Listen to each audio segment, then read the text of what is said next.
It's 9:33 p.m. on the 28th of September 2025.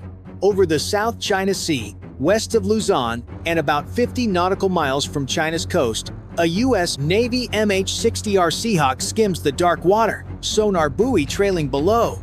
In the cockpit, warning tones rise, two fast tracks closing in, contact close. The pilot steadies the stick. Orders are clear. Stay on task, don't provoke. This is international airspace.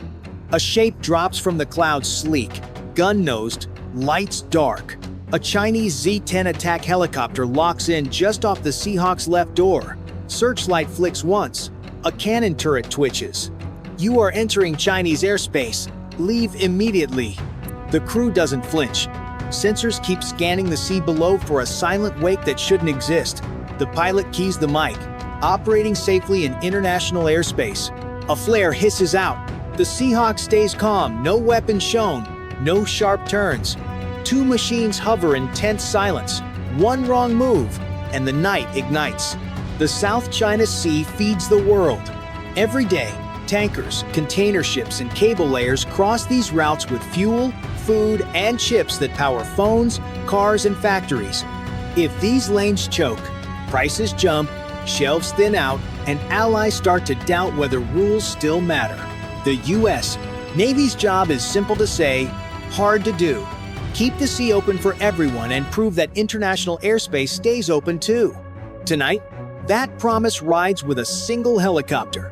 The MH-60R from USS Ronald Reagan is on an anti-submarine hunt west of Luzon. Below, dangling buoys listen for the telltale hum of a Chinese type. 39 amperes, quiet, electric, built to ambush. Above, an EA-18G Growler circles, flooding the area with electronic noise to cut hostile targeting. The Seahawk must keep listening even as a Chinese Z-10 crowds its left door and claims the sky. Both sides know the script.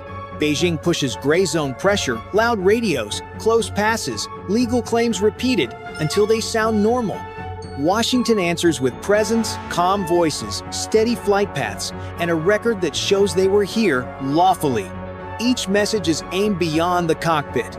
Manila hears it, Tokyo hears it. Insurers and traders hear it. If the US backs off, the map shrinks a little. If it holds, the map stays shared. But holding has a cost. One hard turn, one rotor wash, one bad translation, and metal meets metal. A collision could light up headlines, markets, and alliance hotlines before midnight. The crew weighs risk against mission. Gather signals, protect the task group, avoid a fight, do not blink. That balance is the real battle.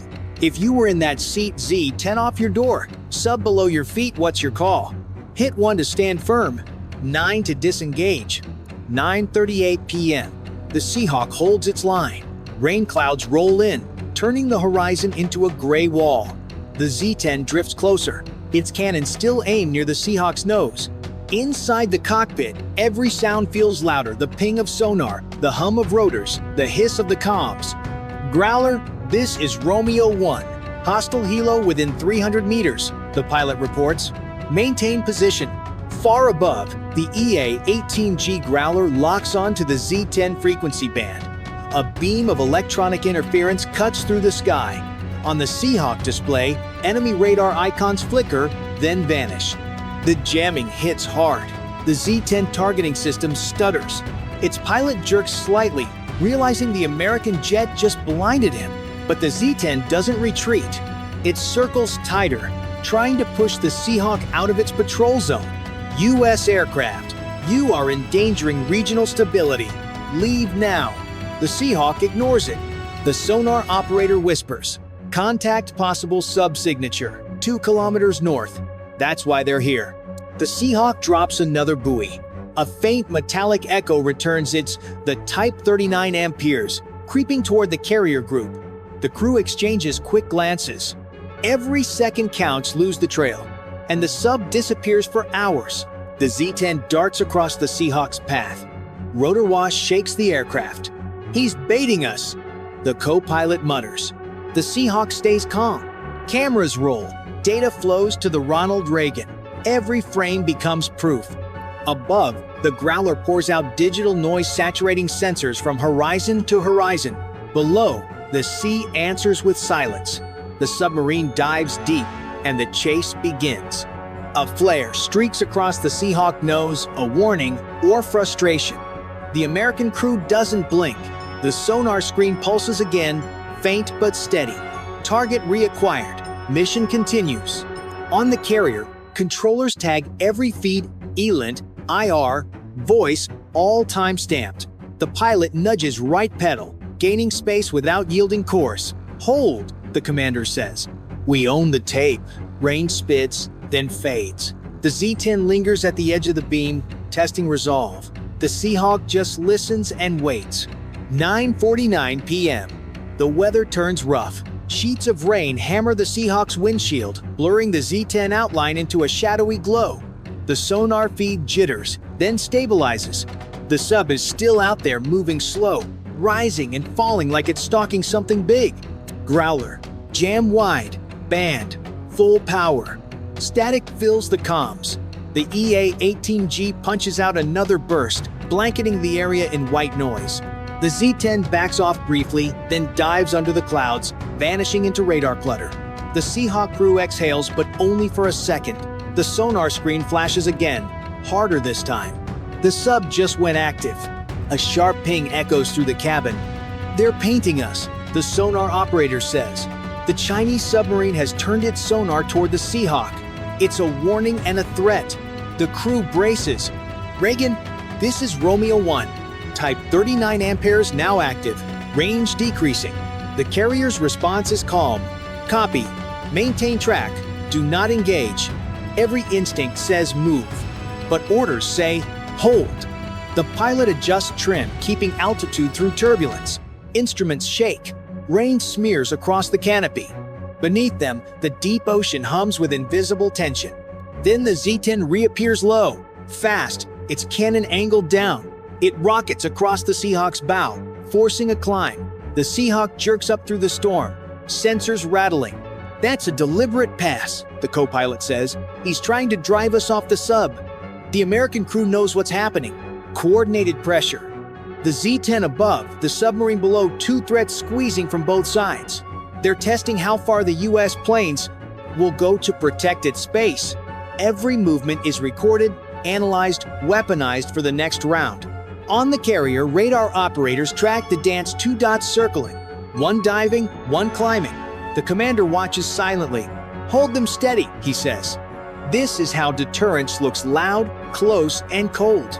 Lightning rips across the clouds. For a heartbeat, both helicopters shine silver in the flash. Two machines on the edge of reason. The Z-10 steadies, nose on again. The Seahawk hovers, holding the line, its rotor cutting rain into vapor.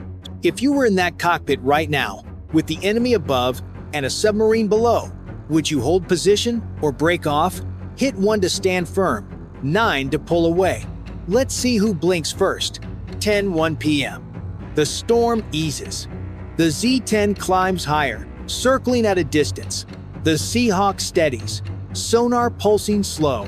On the carrier, the board glows green, no weapons armed, no radar locks. For a moment, it feels like tension might break. Then a new blip appears. Unidentified contact, bearing 095, speed 30 knots, depth rising. The sonar operator frowns. That's not the 39 amperes. The signal's sharper, faster, coming straight toward them. A second sub? Or something else? Radar pings again, just above the surface. A metallic trace skips across the waves, too quick for a periscope, too steady for debris. Possible unmanned platform, the co-pilot mutters. Then the Z-10 drops low, matching the contact. It isn't attacking, it's guiding. Through rain, a dark shape breaks the surface, barely larger than a torpedo, antenna glowing faint blue. The Seahawk systems flare with static. "They're flooding the band," the sensor officer says. The sub's tone vanishes under a wall of noise.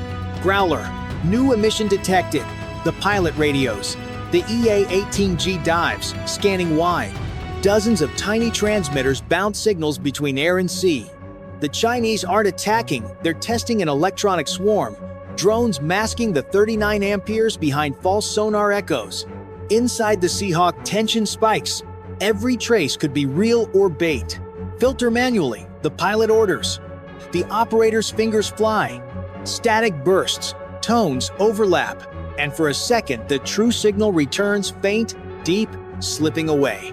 Target reacquired, the sonar operator says quietly. The pilot nods once. Lightning flashes. The Z-10 hovers a mile out silent. Below, the sea hums with false echoes. The real fight isn't with firepower, it's with perception. 10:12 p.m. The storm shifts, winds drop, visibility clears just enough for both sides to see. The Z-10 hovers low, cannon glinting and lightning flashes. The Seahawk steadies, rotors slicing mist.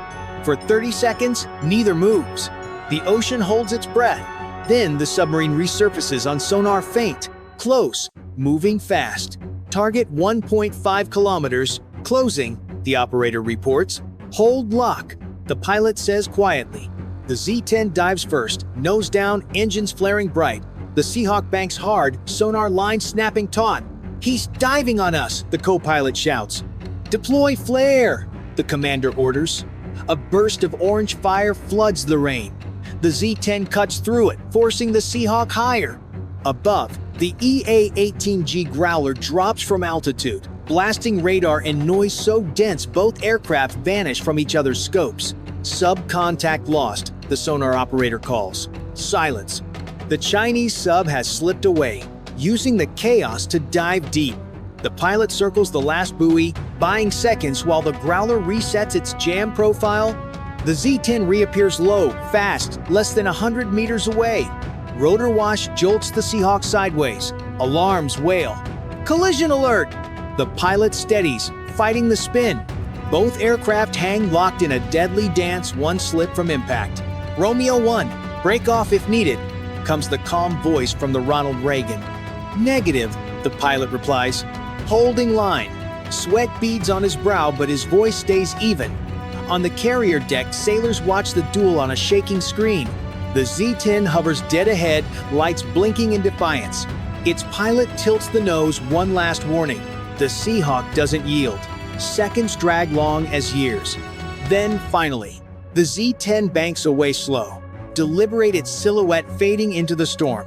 On sonar, nothing remains but static. "Data intact," the operator says. "Clean pull." The pilot exhales. "Then we've already won." SIGINT and ELINT data scroll across the screen, every frame proof of control. As the radar fades to green, the narrator's voice cuts through the rain. Two machines faced each other in the dark, and one blink decided the night. If you were in that cockpit, face to face with the enemy, would you hold the line or pull away? Hit 1 to stand firm, 9 to disengage. 10:45 p.m. The rain finally stops. The South China Sea lies dark and still, broken only by the churn of the Seahawk's rotors as it heads back to the Ronald Reagan.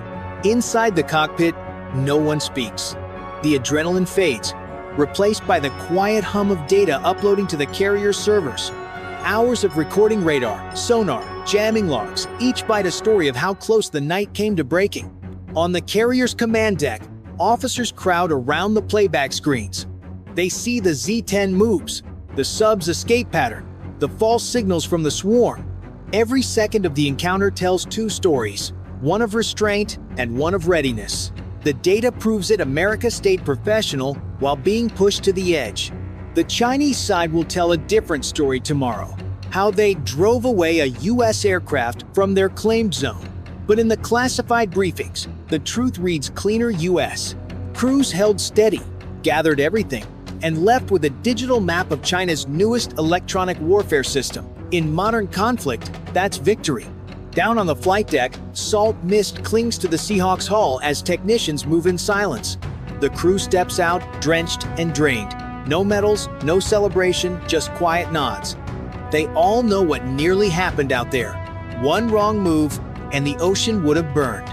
As dawn nears, the Growler lands last, canopy streaked with lightning scars. Its pilot walks past the Seahawk team and simply says, "Next time they'll think twice."